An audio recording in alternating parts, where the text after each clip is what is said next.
여러분 안녕하세요.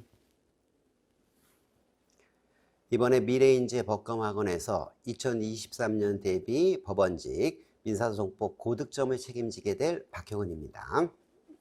우리가 오늘 오리엔테이션 정리를 해야 되는데요. 큰 관점으로 보면 이제 세 가지 정도 정리할 수 있습니다. 일단 당연히 출발점은 출제 경향 분석이고요. 그리고 그걸 통해서 효율적인 수험 전략을 좀 잡고 이 전략들을 녹여서 1년 커리큘럼 이제 소개하는 것으로 그렇게 잡도록 하겠습니다. 그러면 첫 번째로 있잖아. 출제 경향을 좀 잡기 위해서는요.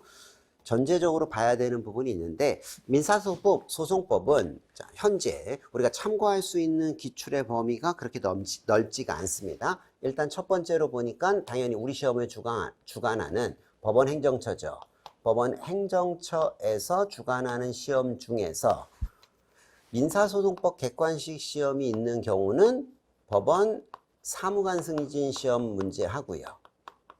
그리고 이제 두 번째가 우리 법원 9급 공채. 요렇게 이제 두 개밖에 없습니다. 그리고 요 시험 사이에 조금 미세한 좀 차이가 좀 있습니다. 그리고 이제 두 번째 측면으로 보면 이제 법무부에서 주관하는 시험 중에서 변호사 시험 민소법 관련된 부분이 좀 있게 됩니다. 근데 이제 변호사 시험 같은 경우 이제 보통 15문제 정도 출제를 하게 되는 거고요. 그런데 이제 사무관 승인 시험 문제는 이제 20문제 출제하게 되고요. 그리고 법원 9급 공채는 이제 25문제. 이렇게 이제 출제를 합니다. 그리고 이제 그 밖에 참고할 만한 민사소송법 문제는 없습니다. 그러면 이로부터 나오게 되는 첫 번째 결론은 뭐냐 하면 법원 9급 공채 우리 시험이죠. 우리 시험 그 자체의 기출 호환성입니다. 기출 호환성이 굉장히 높습니다. 그러니까 결국 참고할 만한 다른 문제들이 없기 때문인 겁니다. 그래서 이게 이제 민법과 결정적 차이점이기도 해요. 민법 같은 경우는 법원행정처 주관 민법 시험들이 많다 보니까 굳이 서기보 시험에서 출제했던 기출에 얽매여서 출제하지 않는 경향이 상당히 높은 겁니다. 그래서 서기보 시험 기출 호환성이 민법 같은 경우 한 20%라면 민사소송법은요. 법원 9급 공채 서기보 시험에서의 기출 호환성이 거의 60에서 70% 정도까지 높은 겁니다. 그래서 아무래도 민사소송법을 대비하는 게 민법보다는 조금 더 수월한 겁니다. 그래서 민법만큼 그렇게 절대적으로 힘들지는 않은 과목인 겁니다. 그래서 기출 호환성이 높다는 게 있고요. 근데 두 번째 측면으로 가만히 보니까는 그럼 나머지 두 가지 시험이 있지 않습니까? 변호사 시험하고 사무관 승인 시험 두 가지가 있는데 최근 추세로 보면 변호사 시험입니다. 변호사 시험에서 기초된 부분의 호환성이 상당히 높아지고 있는 추세에 있습니다. 다만 변호사 시험은 15문제밖에 안 내다 보니까는요. 물론 그 중에서 또 상법 관련된 논점들 부분 제끼고 나면 그렇게 문제가 많지가 않아요. 그래서 출제되는 영역에 제한이 좀 있는 겁니다. 그래서 근데 어쨌든 그럼에도 불구하고 그 한도 내에서는 호환성이 상당히 높아지고 있는 추세에 있습니다. 근데 세 번째, 사무관 승진 시험 문제는 어떻게 되는 거냐? 법원행정처에서 출제하는 거다 보니까 호환성이 높아야 되는데, 자, 사무관 승진 시험은 내부 시험이에요. 특히 민사소송법 관련된 부분은 내부 시험이고, 자, 요거는 이제 몇 년 전부터요. 사무관 승인 시험 문제 객관식 내부 시험은 자, 이제 실무 교재가 있습니다. 조금 이따 설명드릴 거지만 실무 교재에 수록되어 있는 내용으로만 출제한다라고 그 범위가 제한돼 있어요. 그리고 이 실무 교재에는 주제도 좀 제한이 돼 있습니다. 그래서 예컨대 대표적으로 뭐 민사소송법의 꽃이라고 할 수 있는 기판력 관련된 부분은 실무 교재에 없습니다. 그러니까 사무관 승인 시험 문제에서는 당연히 기판력 관련된 부분들이 안 나오는 겁니다. 출제를 안 합니다. 근데 우리 시험에서는 많이 나왔을 때는 세 문제까지도 출제하는 가장 중요한 파트가 되는 거고 해마다 반드시 한 문제 출제하는 부분이 되죠. 자, 그러다 보니까 사무관 승진 시험 문제를 통해서 우리가 얻을 수 있는 호환성이 민사소송법의 경우에는 그렇게 높지는 않습니다. 오히려 우리 시험에 나온 걸 사무관 승인 시험 문제에 내는 경향이 좀 있게 되는 겁니다. 거꾸로 따라가는 거죠. 그러니까 우리가 사무관 승인 시험 문제를 통해서 쉽게 혜택을 얻을 수 있는 측면은 상당히 많이 반감되는 요소가 있는 겁니다. 자, 요게 이제 지금 요 세 가지 시험의 특성이에요.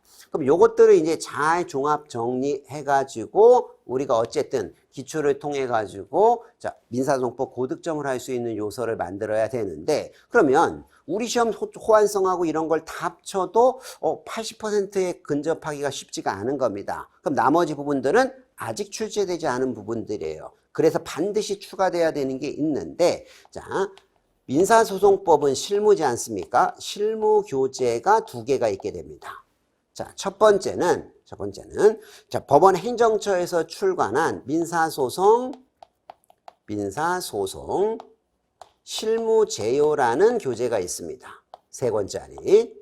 그리고 2번째는 법원 공무원교육원에서 발간하는 민사소송 실무라는 제목의 교재가 1권짜리로 별도로 있습니다. 그래서 요거는 이제 3권으로 구성되어 있고요. 요거를 이제 줄여놓은 게 주제들을 제한해서 줄여놓은 게 이제 민사소송 실무 교재다. 이렇게 잡으시면 됩니다. 자, 그래서 이 민사소송 실무 교재에서만 사무관 승인 시험 문제는 출제가 되는 겁니다. 출제가 된다. 그런데 민사소송 실무 제요에 있는 내용들은 당연히 이거보다 훨씬 더 넓겠죠. 자, 이쪽 부분에서도 우리 시험으로는 출제가 되는 거죠. 그래서 이제 이쪽 부분 관련돼서 출제되는 거에 대표적인 게 바로 뭐 소외 이익 관련된 부분이라든지 기판력 관련된 부분이라든지 뭐 중복제소 관련된 부분이라든지 이런 굵직굵직한 주제들이 자, 민사소송 실무 교재에는 없습니다. 그래서 자, 민사소송 실무 제요 쪽에서 출제하게 되는 측면이 있게 되고요. 다만 여기에서 어려움이 하나 있습니다. 민사소송 실무 교재가 출간된 해가 2014년 판입니다. 그러다 보니까 거의 이제 10년, 보통 이제 10년 단위로 요걸 출간합니다. 그러다 보니까 자, 다음 이제 2024년도에 출간되기 전까지는 자, 민사소송은 절차법이기도 한데 상당히 오래되잖아요. 그러다 보니까 자, 쓸모없는 부분들도 많고 그리고 요거에서 많이 출제하기에는 이제 어느 정도 한계치, 임계점에 이르게 된 겁니다. 그러다 보니까 요거를 대체하기 위해서 최근 5개년 판례 쪽에서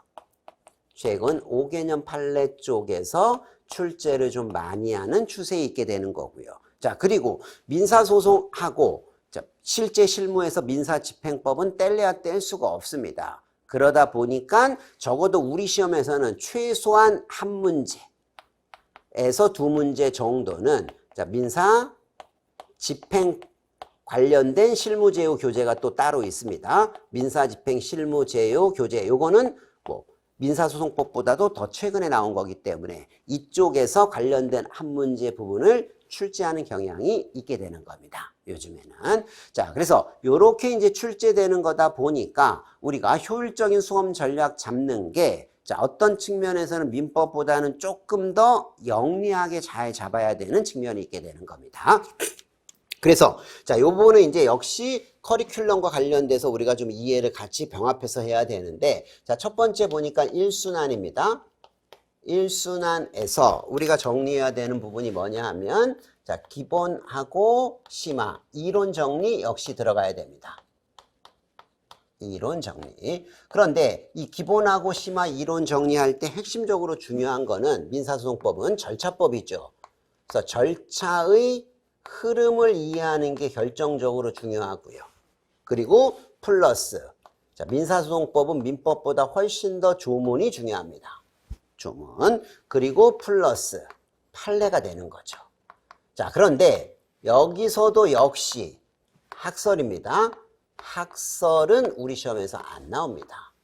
학설은 안 나온다. 그리고 자, 예컨대 뭐 2, 3년 전에 출제됐던 지문들 같은 경우 뭐 명시적 판례 사안이 아니에요. 그러니까 뭐 학설도 나온다. 잘못된 평가입니다. 학설이 아니라 제가 말씀드린 것처럼 민사소송 실무제요나 민사소송 실무교재에서 자, 너무 당연한 것으로 취급되는 일반론적인 논점들이 좀 있습니다. 자, 그 부분들 이 교재들에서 자, 한두 줄로 정리해 놓은 파트들이 좀 있어요. 자, 그 부분이 문구 하나 그대로 바뀌지 않고 그대로 출제하는 거지 무슨 교수님들의 이론적인 측면을 고려하거나 해가지고 출제하는 게 아닌 겁니다. 그래서 자, 민사소송법도 역시 학설은 출제되지 않습니다. 그런데도 불구하고 자, 민법보다도 오히려 이 민사소송법을 학설 중심으로 공부하는 경우들이 상당히 많아요. 왜? 그게 익숙하니까. 그런데 우리 시험에는 절대 도움이 되지 않는 거죠. 불필요한 측면들이 되는 겁니다. 그래서 예를 들면 아까 말씀드렸던 중요한 부분들, 뭐 소의 이, 기판력, 중복제소,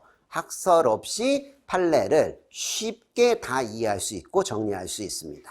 자, 그래서 이 기본 심화 과정에서 학설 없이 조문과 판례만으로 특히 민사소송법은 자, 민법처럼 범위가 방대하지도 않기 때문에 핵심은 자, 모든 주제들을 쉽게 자, 그리고 철저하게 이해할 수 있습니다. 그러니까 암기 분량이 엄청나게 줄어들 겁니다. 나중에 가면. 그래서 민사소송법은 민법보다도 훨씬 더 재미있고 쉽게 정리할 수 있게 되는 겁니다. 그래서 일반적인 민사소송법 논점에서 학설이 차지하는 분량이 한 3분의 1 정도 됩니다. 이걸 다 제껴버리니까 우리는 판례 하나하나 사실관계에 기초해가지고 절차의 흐름들에 적절하게 딱딱딱딱 대입해서 정확하게 이런 단계에서 이게 문제가 되고 이런 논점들이 문제가 되는구나. 그 결과로 이런 판례가 나왔구나 라고 하는 것들을 정리하는 과정으로 기본 심화 과정들을 우리가 정리할 것이기 때문에 민사소송법은 민법보다도 훨씬 더 쉽게 빨리 정리할 수 있다. 자, 이게 제가 하는 민사소송법 강의의 핵심인 겁니다. 가장 큰 특징이다. 자, 그리고 이제 두 번째 측면으로 들어와 봅니다. 이제 이순환 들어가는 거죠. 자, 이순환에서는 이제 기출로 들어가는 거죠. 기출 객관식. 기출 객관식으로 가게 됩니다. 근데 이 기출 객관식에는 당연히 첫 번째로 자, 법원 9급 기출 문제 10년치 정도 기본적으로 들어가야 되는 거고요. 9급 공채. 그리고 이제 두 번째 측면으로 보니까 자, 이 기출 문제에 변호사 시험도 이제 10년치죠. 10년치 다 들어가 있습니다. 다 들어가 있다. 다만 제가 좀 선별해 드립니다. 이거는 볼 필요 없는 부분이다. 이거는 꼭 봐야 된다. 선별해 드립니다. 그럼 그런 부분들에서 자, 제가 봐야 된다라고 하는 부분들은 거의 내년에 나올 겁니다. 나오게 된다. 자, 변호사 시험 문제 어쨌든 교재에는 다 수록이 되어 있습니다. 자, 세 번째는 사무관 승진 시험 문제죠. 사무관 승진 시험 문제도 역시 한 10년 정도 들어가 있는데 이 중에서 버릴 문제들도 좀 됩니다. 자, 그러다 보니까 일단 전제를 이렇게 잡으시면 돼요. 9급 공채를 통해서 우리는 60점에서 70점을 확보한다. 그리고 변호사 시험을 통해서 10점에서 15점 정도를 확보한다. 그리고 사무관 승인 시험 문제 통해서 10점에서 역시 15점 정도 확보한다. 자, 그러면 최대치로 가게 되면 70에 15점, 15점 하면 결국 만점이죠. 자, 그래서 제가 단언컨대 민소법은 만점도 명백히 가능합니다. 그리고 올해 합격생 중에서도 민사소송법 만점, 민법 92점 최종 합격한 분도 나온 겁니다. 나오게 된다. 그래서 민법하고는 달리 민법은 제가 솔직히 말해서 한 문제는 그냥 우리가 틀려주자 이렇게 얘기하지만 자, 민소법은 만점도 가능합니다. 충분히 가능한 과목이다. 그래서 기출 객관식을 통해 가지고 거의 민소법 만점으로 가기 위한 자, 전초 단계는 다 정리가 되는 겁니다. 그리고 이제 3순환으로 들어가게 되면 진도별 모의고사죠. 근데 특히 민소법에서는 이 진도별 모의고사가 특히 중요합니다. 진도별 모의고사. 왜 중요하냐 하면 자, 조금 아까 말씀드린 것처럼요. 법원 9급 공채에서 기출 호환성이 굉장히 높잖아요. 근데 설마 똑같이 내겠습니까? 아닌 겁니다.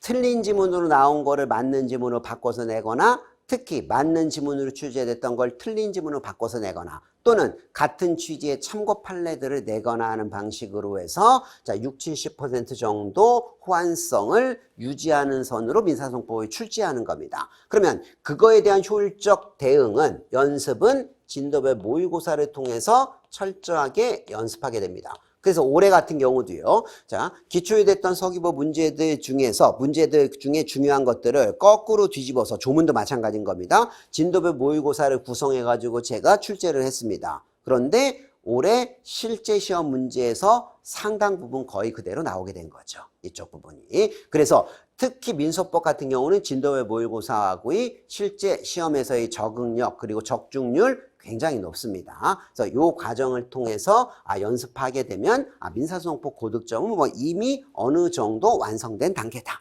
그리고 그거를 마지막으로 까먹지 않고 여전히 체화시키기 위해서 사순환 실전 모의고사를 통해서 다시 한번 연습하게 되고요. 근데 이 실전 모의고사를 통해서 연습하는 거에는 조금 더 민법과는 달리 어디에 초점이 있냐면 이쪽에 좀 초점이 있는 겁니다. 변호사 시험하고 사무관 승인 시험 문제 중에서 이 정도면 올해 내년에 우리 시험에 나올 만하다 라고 보이는 주제들 같은 것들을 여기서 집중적으로 좀 잡게 되는 겁니다. 그래서 예를 들면 올해 같은 경우요. 이 실전 모의고사를 통해서 변호사 시험이나 사무관 승인 시험 문제 이렇게 좀 검토를 해보니까 제가 요거 중간 확인해소. 올해 우리 시험에서 나올 때 됐다. 그리고 중간 확인해소가 나오면 답은 조문이 아니라 이 판례 거다. 라고까지 딱 찍어준 겁니다. 그런데 마지막 문제로 중간 확인해서 올해 역시 나왔죠. 그리고 답도 역시 그 판례. 똑같이. 그러니까 한 번도 우리 시험에서 출제한 적이 없는 부분이에요. 중간 확인서 같은 것들은. 그런데 이게 나올 때가 됐다는 이유는 뭘 갖고 판단하는 거냐? 최근 한 3개년 정도를 보니까 갑자기 변호사 시험 문제에서 중간 확인해소가 나오진 않았어요. 근데 중간 확인해소에서 취급하는 중요한 그 판례를 다른 주제에서 연관지어서 출제를 한 바 있다는 겁니다. 그러면 보는 시각은 같아요. 제가 보는 시각이나 출제인이 보는 시각 같습니다. 이런 거 참조해서 보니까 야 이러면 중간 확인해서 이제 한번 내도 되겠구나 라는 생각 들었겠죠. 그래서 중간 확인해서 나올 거다라고 예상하게 되는 겁니다. 그리고 답까지 예상할 수 있게 되는 거죠. 왜? 이걸 냈다는 건 이 중간 확인해서가 무슨 뭐 절대적으로 중요한 주제여서 내는 게 아니라 그 판례가 중요하기 때문에 내는 거니까. 따라서 그런 것들을 예측해가지고 문제화시켜서 담아놓는 게 바로 민사소송법 실전 모의고사가 되는 겁니다. 그러니까 여기서 불이탁까지 다 대비할 수 있어요. 그래서 민사소송법은 불이탁까지 다 대비하고 우리가 들어갈 수 있게 되는 겁니다. 왜? 양이 제한되어 있기 때문에. 민법처럼 워낙 방대한 양이 아니기 때문에. 그리고 이제 마지막으로 이제 오순환 때. 오순환 때 이제 요거를 다시 한번 마지막 다지기를 하는 겁니다. 그래서 오순환 때 이제 우리가 민사소송법 같은 경우는요, 두 가지를 하게 돼요. 파이널 특강 하게 되는 건데, 첫 번째는 3개년, 최근 판례가 중요하니까 3개년 최신 판례를 좀 정리해야 됩니다. 뭐 그래도 그렇게 양이 많지 않아요. 그런데 민사소송법 같은 경우는요, 1개년 최신 판례에서 출제하는 경향은 높지 않아요. 왜? 너무 최신 판례는 실무적인 측면에서 요거를 바로 우리 시험에 출제하는 경향이 민법처럼 그렇게 강하지가 않습니다. 오히려 한 2년, 3년 정도 이렇게 숙성된 판례들을 출제하는 경향이 훨씬 더 높은 겁니다. 그래서 3개년 최신 판례를 마지막에 정리하고 들어가 줘야 돼요. 그리고 여기서도 초점도 역시 아주 근접한 판례보다는 1년, 2년 숙성된 판례. 그런데 아직 출제되지 않은 거 역시 올해 시험에서도 이쪽 부분에서 많이 나오게 된 거죠. 그쪽 부분들을 잡고 들어가야 됩니다. 그리고 이제 두 번째 측면은 최신 기출을 다시 한번 정리해야 되는데 이 최신 기출을 정리할 때는요. 요렇게 이해하시는 게 좋아요. 우리가 2023년을 대비하는 거니까 2023년도 변호사 시험 최신 민사소송법 기출 문제가 있겠죠. 근데 2023년도 기출 문제라고 한다면 뭐가 있냐면 변호사 시험이 있을 거고요. 그리고 사무관 승진 시험이 있을 겁니다. 그런데 여기서 뭐 기출되는 비율이 그렇게 높지는 않잖아요. 않죠. 그럼에도 불구하고 뭐 한두 문제 건진다라고 생각하고 우리가 막판 정리하고 들어가고, 근데 여기서는 추가로 요게 돼야 돼요. 내년 대비로는 제가 이렇게 잡을 겁니다. 21년 기출을 같이 마지막에 잡을 겁니다.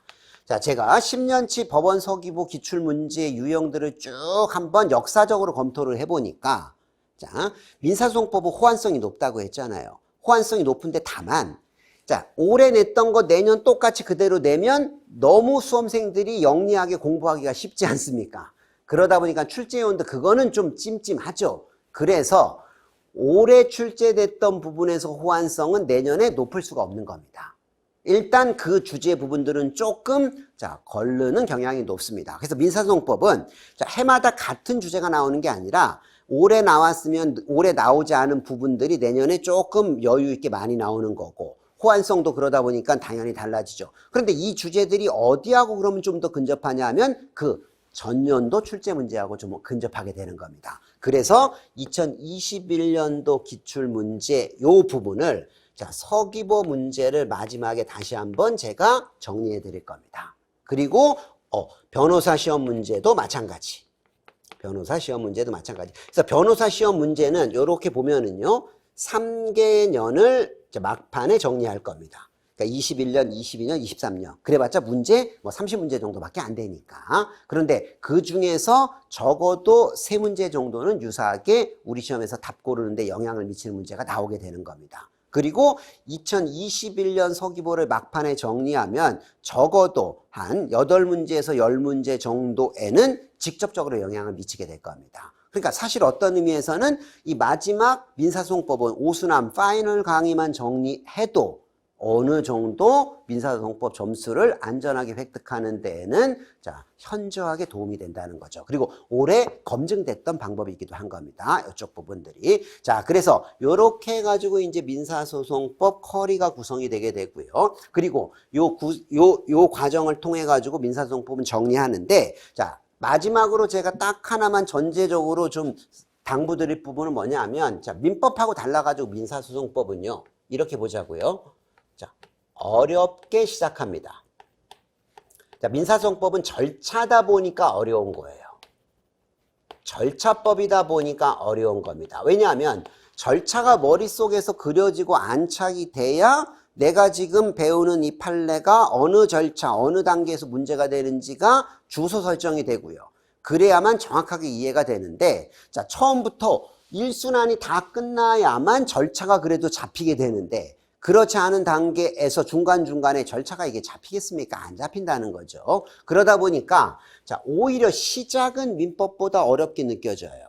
그런데 어렵게 시작하지만 정리하는 과정이 확실하게 요거는 있게 됩니다. 민법은 솔직히 말해서 시험장 들어갈 때까지도 끝이 없는 과목입니다. 법 과목 중에서 유일하게 무언가 좀 정리가 됐다, 잡았다라는 느낌을 못 갖고 들어가는 게 민법인 겁니다. 그런데 민사소송법은 정리가 반드시 가능합니다. 어느 단계에서 빠르면 요 진도별 모의고사 때 거의 대부분 수험생들이 모두 정리가 끝납니다.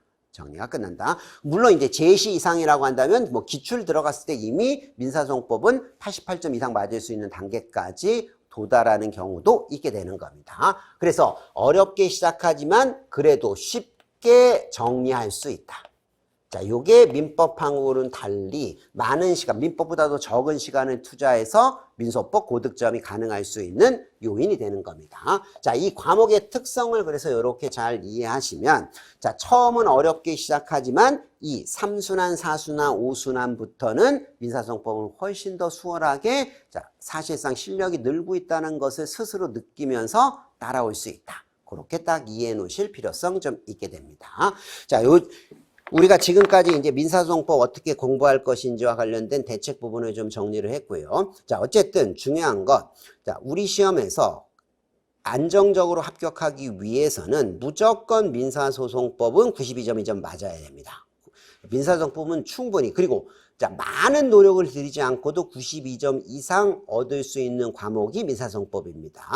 그래서 민사소송법에서 안정적 점수를 얻었습니다. 그리고 민법은 힘들지만 쭉 끝까지 포기하지 않고 따라갑니다. 따라와서 민법에서도 92점 안정적인 점수를 얻어서, 그래서 민사법 합쳐서 92점 최소한 이렇게 점수를 얻게 되면 그 민사법이 전략 과목이 되는 겁니다. 이러한 전략 과목을 통해서 점수를 얻게 되면 8과목 중 2과목에 지나지 않지만 그럼에도 불구하고 최종 합격하는데 확실한 견인차 역할을 할 수 있게 됩니다. 남들은 민사법 포기하고 다른 것 통해서 얻으려고 하는데 오히려 우리는 반대로 전공법으로 민사법에서 고득점 하는 거 충분히 가능하고 그걸 통해서 안정적인 최종 합격하는 길로 간다. 그렇게 생각하고 1년 동안 저 믿고 잘 따라와 주시면 자, 절대 민사소송법 여러분 배신하지 않습니다. 그리고 합격하는데 결정적 견인차가 될 거다. 자, 그렇게 마지막으로 당부드릴 수 있을 것 같습니다. 네, 수고하셨습니다.